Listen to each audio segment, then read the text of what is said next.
The points that I would like to raise or highlight are the perspectives on the other side of the coin, and this is directed to the PNP and the CHR. But let me just throw one or two questions to the witness that you brought here this morning, Mr. Matubato. I'd like to know, Madam Chair, if the witness can provide a corroborative witness.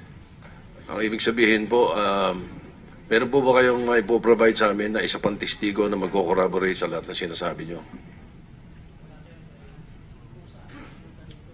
Kusa akong pumunta dito, kasama ko yung asawa ko. Yung Yung nila unang tanong ko, meron ba kayong maipipresenta na ibang testigo na magko-corroborate sa sinasabi ninyo? wala din. Wala. Natatakot din. Matatakot. Hindi, tinatanong ko lang kung wala o meron. Wala. Okay, sige. Tapos, meron po ba kayong in-execute na sworn statement dyan sa mga sinabi nyo? O ngayong umaga nyo lang pinagsasabi lahat yan? Wala pa kayong ginagawang affidavit? Wala pang affidavit, sir. Wala pa. Okay. So, Inform Senator Soto that after his testimony today, the chair or the committee would, the chair, especially the office of the chair, would be having or preparing or will prepare a judicial affidavit for the witness, meaning we will ask somebody, we will ask a lawyer to assist him in the execution of a judicial affidavit. So because we hope that through a judicial affidavit, a written form, then the witness would be able to really further clarify and further narrate everything that he knows for purposes of any appropriate legal or judicial proceedings. and also, that means we will be able to scrutinize the testimony, no? And just not for media purposes. Yes. So it's better that we have it there. All right. Now, paano po kayo nagpunta rito? Sino po nag-arrange sa pagpunta nyo rito? Ha? Meron lang tumulong sa akin, sir. Hindi ko lang Sino po? sasabi. Basta meron tumulong sa akin na pumunta. Ang dami niyong sinabing pangalan kanina na kasama niyong pumapatay. Yung nagdala lang sa inyo rito, hindi niyo masabi. Hindi ko lang ikuhan, sir. Ito isasabi. Bakit? Oo. Baka pag-initan din. Pag-initan. Hindi, nagdala kayo dito eh. Alam ninyong may hearing dito ng ganitong oras, ganitong araw. Gusto lang naming malaman, sino nag-arrange ninyo ng pagpunta nyo rito? Hindi ko man alam, sir. Basta pumunta lang kami dito. Gusto ko Iba yung sinasabi nyo ngayon. Gusto akong lumangtad talaga para malaman ng taong bayan yung ginagawa namin. Actually, hindi ko na sana kayo Konsensya na tatanungin. ako. Kasi yung mga sinasabi ninyo, lumabas lahat ng campaign period sa social media eh. Narinig ko yung karamihan dyan sa mga ganyan eh. Pero yun nga, hindi nyo masagot yung tanong ko. Ngayon, sabihin nyo, kayo lang at saka nung kasama mo nagpunta rito. Pero tinanong ko kung sino nagdala sa inyo. Ayaw mo sabihin yung pangalan. Anyway, okay na po yan. I'll leave it at that. Salamat. Let me focus now on my main issue. To the Philippine National Police, General De La Rosa, kanina meron silang binabandera dyan, pati sa media binabandera na 3,526 deaths. Hindi po ba? Yun yung sinasabi.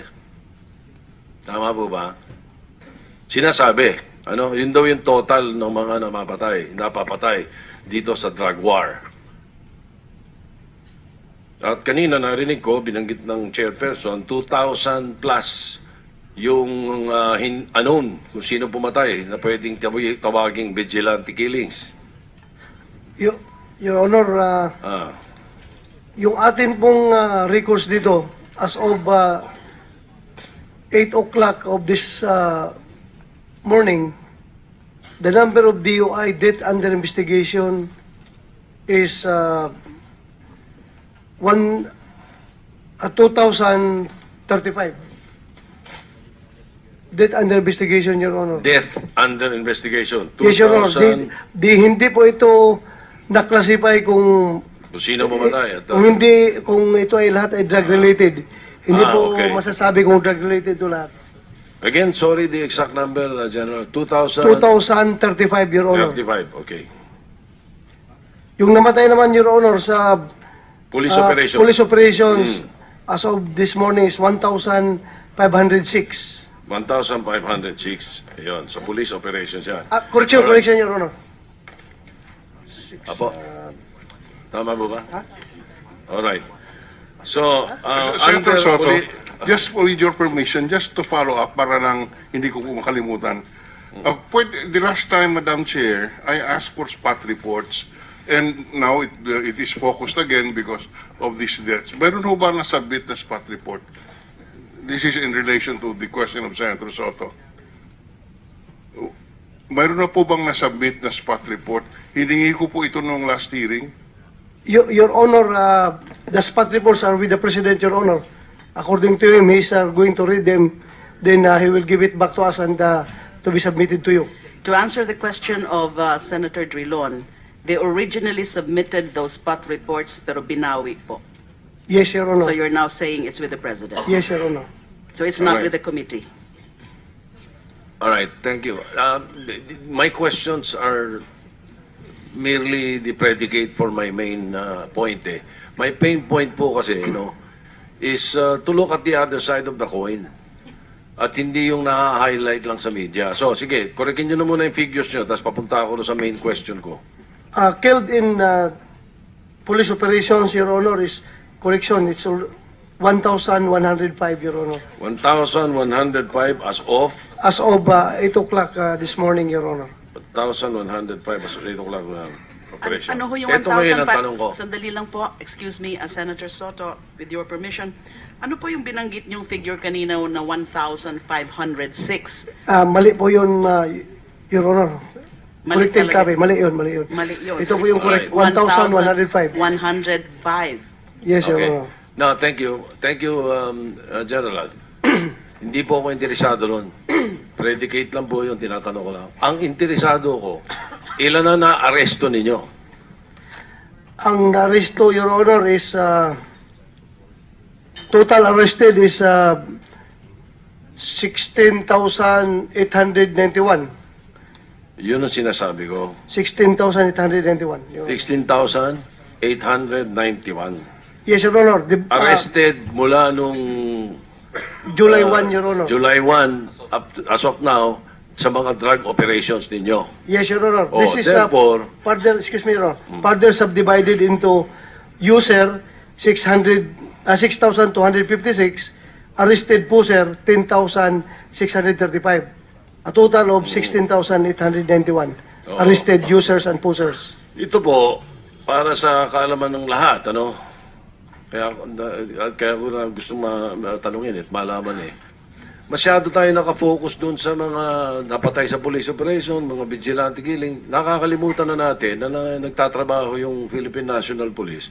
16,891 ang arestado sa mga operations. Hindi pinapatay lahat yun. Dahil hindi nagre-resist. Ang nagre-resist yung 1,105 according to your records, hindi po ba? So Yes, dapat Your Honor. mabigyan din natin ng highlight yun at wag yung puro the other side na dinidiinan ng gobyerno. Kaya ako tinanong. So tama pala yun na nakarating sa aking impormasyon. Ang total... hindi ba? Sa CHR pala ito. So ang total po nun, wala pa doon yung mga sumurrender. Yes, Your Honor. The Iba pa yun. surrenderers are 712,848. 712,000. 848 as of today.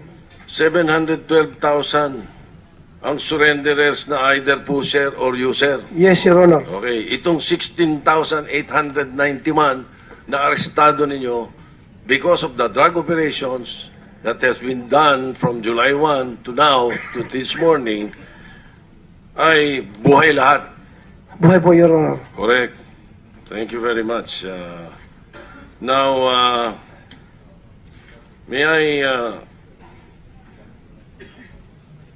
now proceed to my questions for the CHR? Kasi you have who can represent the CHR for purposes of responding to the questions of Senator Soto? Anybody from the Wala CHR? ba The rito? chairperson is not around, but there Kung wala I see- man, Madam Chair, I will just... Although there are officials. There Alright, are I will officials. just place on record, kung nakikita niyo po itong dami na to, bawat isang page nito, dalawang istorya. Hindi istorya, kundi reports. Spot reports included, na ang total nito, 1,350 crimes committed by pushers and addicts. Ang gusto kong malaman sa CHR kung ano ginagawa ninyo rito sa mga biktima nito, mga pusher at mga addict, at hindi yung mga biktimang pusher lang at naka-addict lang or suspected pushers. So for the record, I want a report from the CHR. Bibigyan ko kayo ng kopya ng lahat na ito. 1,350 to. Na mga ang krimen, sari-sari, from violation of 9262, which is the Anti-Violence Against Women and Children Act, at napakahaba ng listahan, physical injuries, direct assault, acts of lasciviousness, child abuse, attempted rape, carnapping, attempted homicide, attempted murder, attempted parricide, unjust fixation, theft, lahat committed by drug dependents and drug pushers. Yung mga biktima nito na naririto listahan, gusto ko malaman kung kumikilos kayong human rights at CHR. At wag yung puro human rights ng pusher or suspected pusher at human rights ng mga drug addict. That is my point, Madam Chair. So I will submit copies and will ask that the CHR respond. I want to know how many cases you have looked into sa mga biktima nito, ng mga pusher na ito at mga addict na ito. Thank you, Madam Chair. I'm through.